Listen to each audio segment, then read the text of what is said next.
book tropes that I love. They butter my biscuits, they water my plan, they make me go, ooh,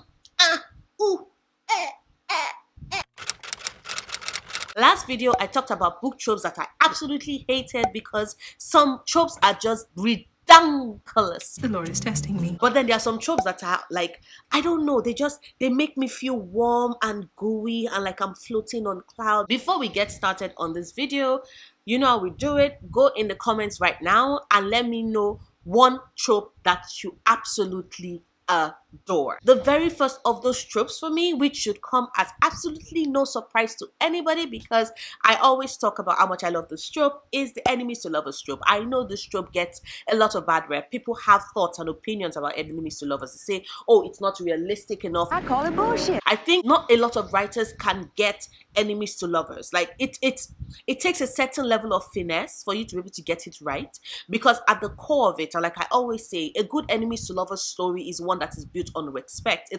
I respect the fact that you're strong. I respect the fact that you're a badass. I respect the fact that you can do so and so. I respect the fact that you are even better, or you are my equal in this regard. And that is the reason why I fucking hate you. I hate you because you're this good. I hate you because you're this amazing. I hate you because if there's anybody that can threaten my position, that can come for me, it is you. And when you see this people, these characters that, you know, somewhere beneath all that hatred is a respect, then you find it understandable and believable that they can then fall into love. Of course, usually they are dragged kicking and screaming into the love, and that is always what warms my heart. That realization that these characters cannot fucking stand each other, that this character consider the other person as a threat, and yet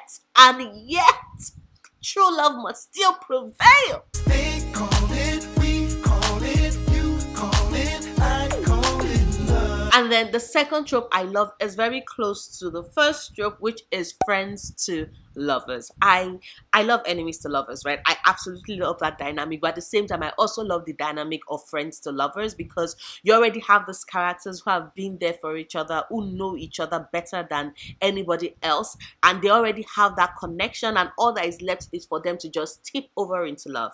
And then usually a lot of the time it's always so cool because there's always one friend that has fallen in love first, and because they do not want to lose their best friend, they hold back and they don't say it, and all that secret pining. Like, friends to lovers is always layered with secret pining, and it just makes the flavor, it makes everything just sip better. It like marinating all that want and need and desire and anguish, and you're just like, This was delicious. I absolutely adore friends to lovers. I think that if it is done well, because sometimes, right, sometimes we'll drop straight into the story after it is that they've become a thing, after it is that they've entered a relationship, or shortly before that. And I want to get a feel of how these characters are as friends, and they know that the next progression is for them to be lovers, because nobody knows them like the other character does. Nobody loves them like the other character does. They are already in love. They just shift from platonic friendly love into romantic love and sexual love, and it's always very interesting. And let me tell you this, right, reading about characters who used to be friends having sex for the first time, like, if it is done well, it is always so good, because enemies to lovers is always all that rage and all that pent-up emotions, and boom, The whore jumped out. but with friends to lovers, I want to see laughter. I want to see funness. I want to see all of that in their first time, because this is just them laughing at the fact that they have gotten to this point and they know the other person so much. And there's just that melding of mind before there's a melding of bodies. Now, take it up a notch for it to be childhood friends to lovers. Like,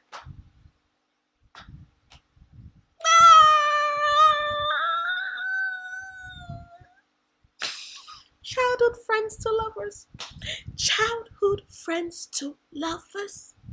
They used to be friends as children. They have been friends as children for like forever. And then something happens.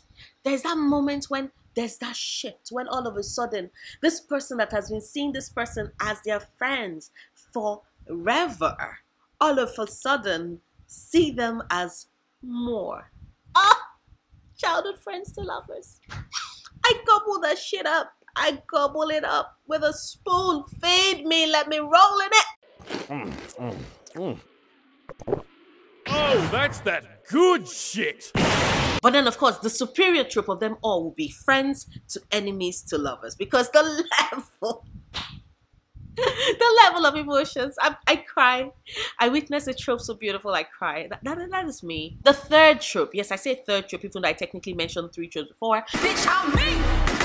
But the third trope on my list has to be found family. I absolutely adore it. This group of misfits who have differing opinions, differing personalities, differing goals and wants coming together and becoming a family where they defend each other and look out for one another. I absolutely adore this trope. I already have a video up on my channel. I'm going to leave it down in the description bar, and it's probably going to pop up somewhere on screen where I talk about this trope and I mention books that have this trope and K-dramas and C-drama that have this trope, because your girl loves Asian dramas. And like I said, it's several levels of knowing that these are your family by choice. You meet each other and you decide that you want to be a family and you look out for each other and you defend one another. And I just love reading it in books. Every single time it pops up in a book, my heart just warms and I just float.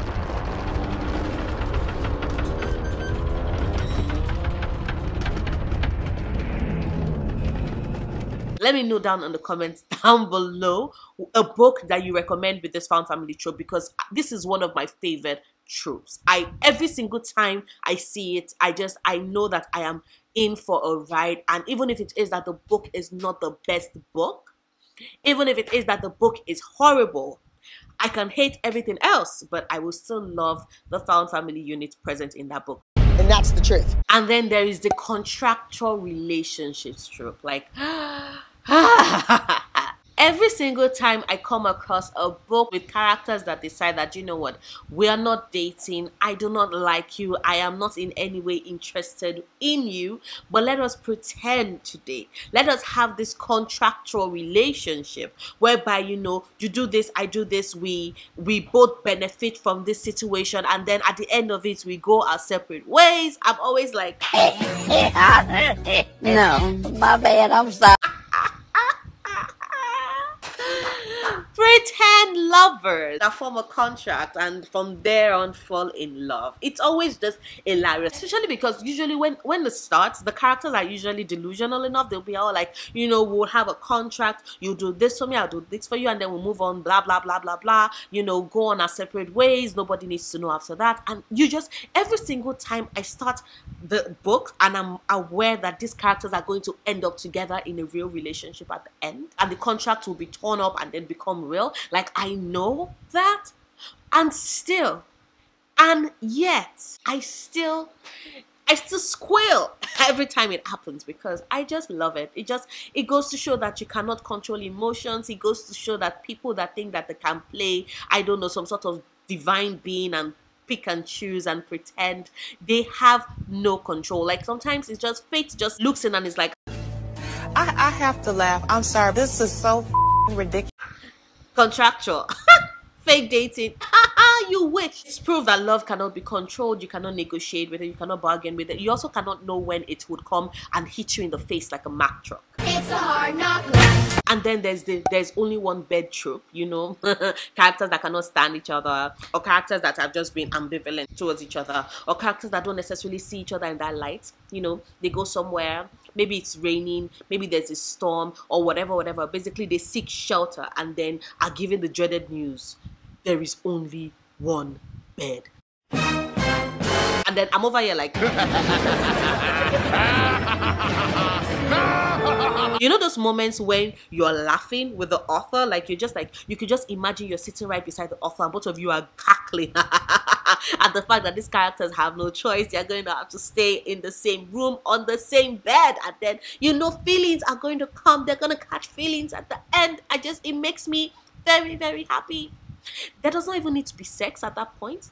If there is, I'll be like, I'm not opposed to it, but it's just always very satisfying because you know what the end game is. You know what is gonna happen. You know this relationship and these feelings are going to develop because there's just something about the close proximity that love blossoms within it. And then finally, the gruff character who loves the cinnamon roll. There's just something about this juxtaposition of one person who frowns and hates the world and cannot stand the world and wants the world to keep its distance and does not want anything else to come near them, and they're just like, nope, I don't want it, blah blah blah. And then you have the cinnamon roll, who everybody loves, who is just the life of the party, who is very cheery, who is adorable.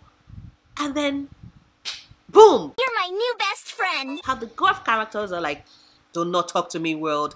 I hate this world. I want to become a misanthrope. I would rather get an island somewhere where I can live alone. And then you have the cinnamon roll, who's like, no, come, let's come play, let's come play, let's come play. I absolutely love it and adore it. It butters my biscuits. I love it when I see it.